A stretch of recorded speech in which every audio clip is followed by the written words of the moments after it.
This review is for Renee Watson's Piecing Me Together. So, this is a really interesting book. The protagonist is named Jade. She's a junior in high school in Portland, Oregon. She's from a poor family, but she is really smart and really hardworking and got a scholarship to a very wealthy, mostly white private school. Her big goal is to go on a study abroad trip, so she's studying Spanish really hard and doing really great in that subject. However, when she goes to the meeting where she thinks she's going to be able to, go on this big trip, she's instead told that she's been put into a mentorship program where it was for, at-risk women. And so she's really disappointed. She has a really supportive family, so she doesn't feel like she's at risk. At the same time, this program offers a full scholarship to state schools in Oregon, which is a huge opportunity. This book deals with race. It deals with social class, which means how wealthy people are. Jade makes friends with another poor girl in her school who's white. They struggle to connect because of their different races and their different backgrounds. And at the same time, Jade's mentor is an African-American woman. However, she comes from a very wealthy, very affluent family, and so they struggle to make a connection there too. So it's really interesting. I like that as you're reading, Jade will make mistakes and maybe respond to certain situations in ways that maybe aren't the right way to do it, but you really see it from her perspective, and you can both understand why she reacts and does the things she does. And at the same time, it's just very realistic. She acts like a real person, and it's not an overly simplistic story. It has some complexity to it, which is why I really liked it. So without further ado, I'm going to read a brief excerpt from the novel.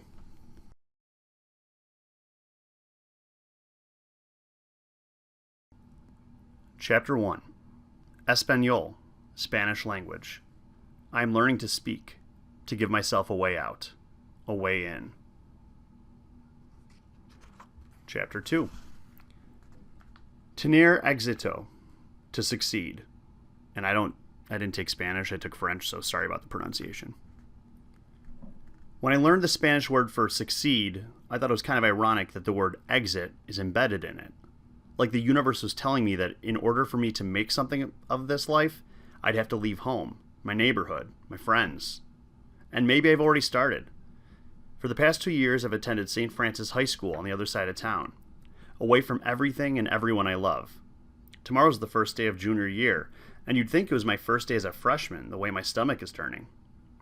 I don't think I'll ever get used to being at St. Francis while the rest of my friends are at Northside. I begged Mom to let me go to my neighborhood high school, but she just kept telling me, "Jade, honey, this is a good opportunity. One I couldn't pass up.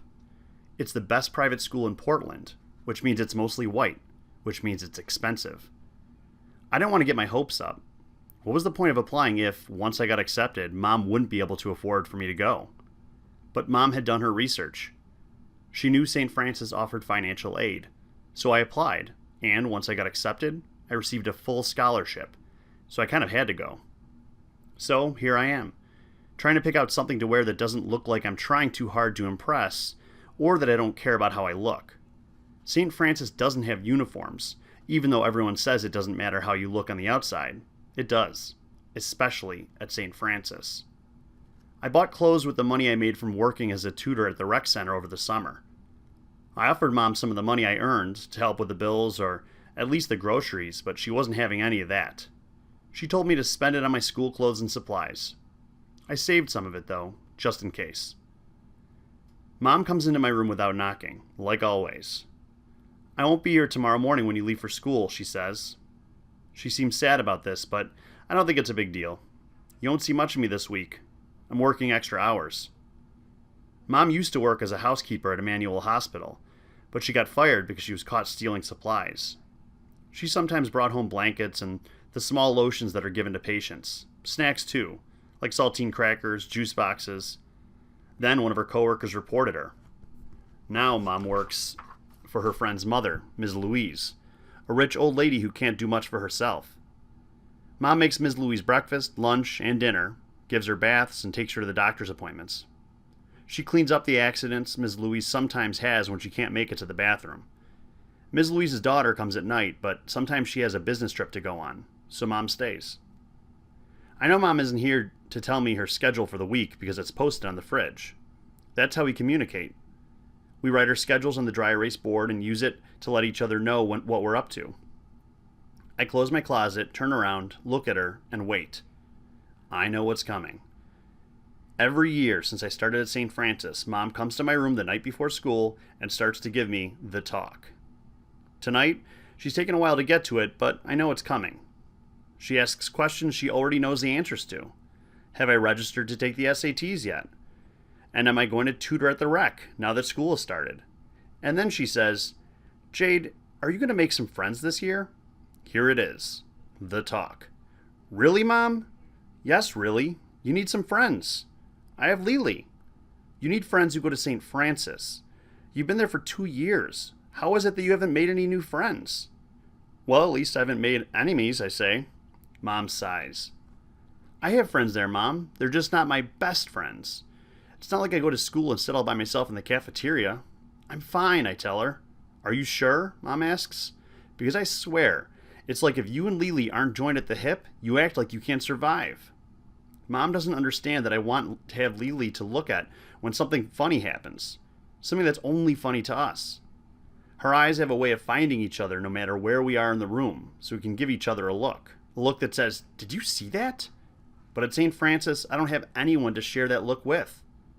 Most things that seem ridiculous to me are normal there.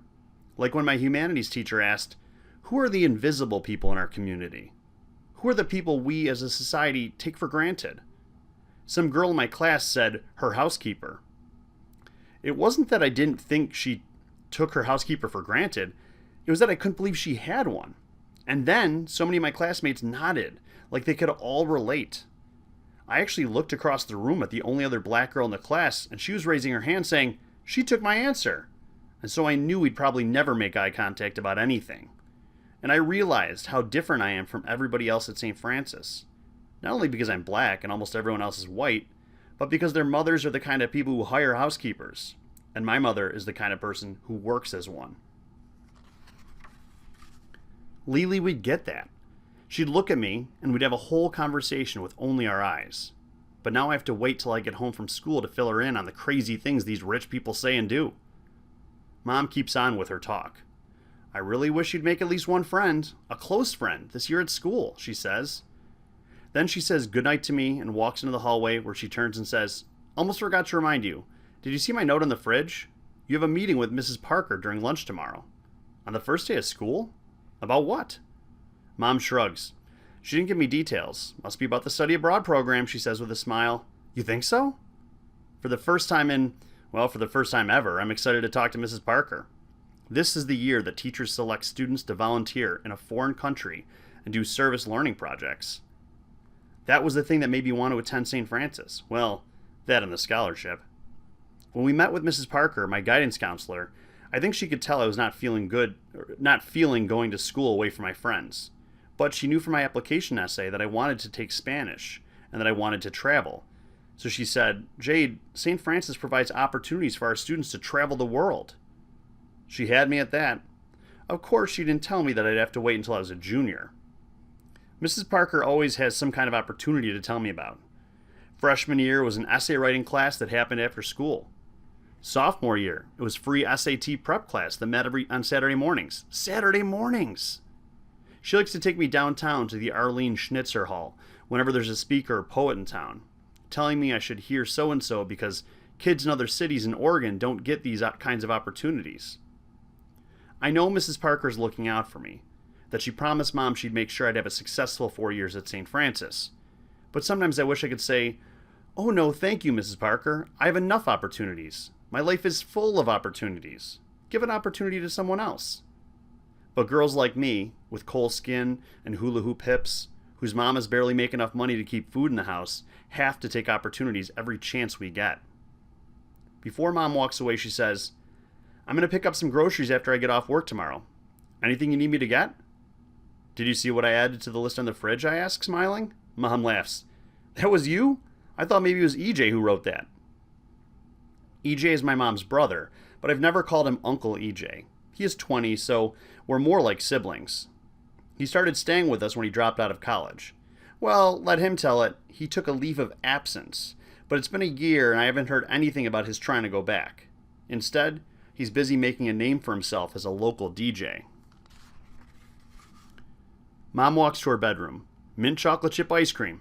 I'll see what I can do, she says. If I have enough money, I'll get it. Promise. I finish getting ready for school, thinking to myself that I know all about Mom's promises. She does her best to make them, but they're fragile and break easily. So that was the opening of Piecing Me Together. If that sounded interesting to you, I would really recommend you check this book out. It's like I said, realistic and very topical for our current times, and I think you'll like it.